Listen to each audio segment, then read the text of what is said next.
Anna Koalasta. Koala on keskittynyt kokonaisarkkitehtuuriin ja tässä tälle päivää muutama ajatus taas siitä, että miten tätä kannattaisi tehdä. Joskushan nykyään, kun tuntuu, että muutoksen tahti aina vaan kiristyy ja kiristyy, että kaikki asiat muuttuisi koko ajan, niin sitähän helposti käytetään syynä siihen, että ei ainakaan kannata kuvata mitään, ei ehkä oikeastaan kirjoittaakaan mitään, kun kaikki muuttuu kuitenkin koko ajan. Kokonaisarkkitehtuuri on sen verran karkealla tasolla, että tietyt organisaation asiat ovat siellä melko pysyviä.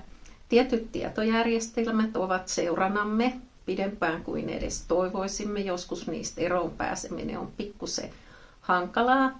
Toisaalta organisaation peruspalvelut, kuten pankit tarjoavat edelleen maksamista, rahoitusta, sijoituksia ja vähän muutakin, niin tietyt perusasiat eivät itse asiassa muutu kovinkaan usein. Niinpä arkkitehtuurityö kannattaa ainakin ne ylläpidettävät sisällöt jossain määrin keskittää siihen, mikä on pysyvämpää. Sitä löytyy yllättävän paljon sinunkin organisaatiosta.